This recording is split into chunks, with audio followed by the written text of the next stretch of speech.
بھرے میدان میں اللہ منوایا اور پھر دربار میں آ کے اپنی ولایت کو منوایا۔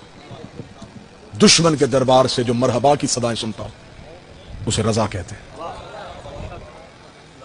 امیر ترین امام، 8 سے ہند،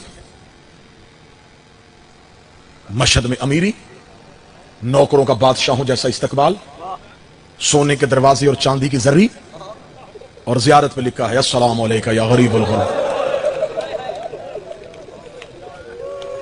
ہماری زبان میں غریب اسے کہتے ہیں جس کے پاس مال نہ ہو، عربی میں غریب اسے کہتے ہیں جو مسافر ہو، جس کا وطن کوئی نہ ہو۔ بے شک امیری ہے غریب الوطن۔ مکمل تفصیل کے ساتھ شہادت میرے بھائی پڑھیں گے، مالک کے بڑے محقق ذاکر ہیں۔ میں نے اکثر لوگوں کو امام رضا کی شہادت بی بی معصومہ کم کے مصائب سنا کے برآمدگیاں کرواتے ہوئے دیکھا ہے۔ یہ مولا کے محقق ذاکر ہیں، یہ امام رضا ہی آپ کو سنائیں گے۔ صرف ایک اتنی اپیل کروں گا، محرم قریب ہے، عزاداری ایسے کرو جیسے رضا چاہتا ہے۔ جیسے جیسے زمانے میں جدتیں آ رہی ہیں ویسے ویسے ہم عزاداری میں بھی جدتیں لا رہے ہیں۔ عزاداری کی روح کو ختم نہ کرنا۔ جس دور میں عزاداری میں روح ہوتی تھی نا، اس دور میں محرم میں شیعوں کے گھروں میں بستر نہیں ہوتے تھے، چارپائیاں الٹا دی جاتی تھی، سروں پہ خاک ہوتی تھی، پاؤں میں جوتا نہیں ہوتا تھا۔ اب ہم نے عزاداری کو آسان سمجھ لیا ہے۔ ہم کہتے ہیں کہ ہم عزاداری بھی کریں لیکن ہم آسان ماحول میں کریں۔ میرے 8ویں بادشاہ محرم کے دنوں میں سر پہ امامہ نہیں رکھتے تھے، پاؤں میں جوتا نہیں پہنتے تھے۔ ایک دن مدینے کے بازار سے گزر رہے تھے، ایک شخص نے کہا مولا یہ آپ نے کیا حالت بنائی ہوئی ہے؟ امام نے انگلی کا اشارہ کر کے کہا وہ چاند طلوع ہو گیا ہے جس نے میری ماں کے سر سے چادر اتار دی۔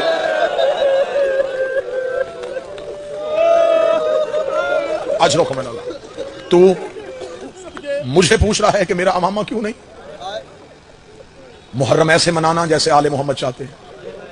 مدینے کے لوگ کہتے ہیں کہ ہم نے آج تک محرم کا چاند آسمان پہ نہیں دیکھا۔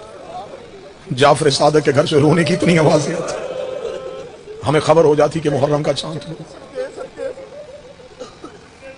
یہ جس کلین پہ تم آ کے بیٹھتے ہو نا، تمہیں حسین کا واسطہ اسے معمولی نہ سمجھو۔ اکثر بندے ہوتے ہیں وہ کہتے ہیں باہر بھی تو آواز آ ہی رہی ہے، باہر بیٹھ کے سن لیتے ہیں، ڈیرے میں بیٹھ کے سن لیتے ہیں، لائیو مجلس آ رہی ہے گھر میں بیٹھ کے سن لیں گے، کیا ضرورت امام بارگاہ جانے کی؟ مجلس ہی سننی ہے۔ میں ان بھائیوں سے مخاطب ہوں، مجھے امام رضا کی عزت کی قسم ہے، میں نے کتابوں سے پڑھا امام رضا عزاداری حسین کے لیے دریاں خود بچھاتے تھے، نوکر ہاتھوں سے چھینتے، امام کہتے نام مجھے حسین کے عزاداروں کے لیے انتظام کرنے تھے۔ یہ جس کلین میں تم بیٹھتے ہو نا آ کے، میرے مولا رضا بیٹھنے سے پہلے بھی اس جگہ کو چومتے، اٹھنے سے پہلے بھی چومتے۔ صحابہ کہتے مولا اسے کیوں چومتے ہیں؟ فرمایا یہ وہ جگہ ہے جہاں فرشتے پرمس کرتے ہیں، یہاں انبیاء اپنی دستاریں رکھ کے جاتے ہیں۔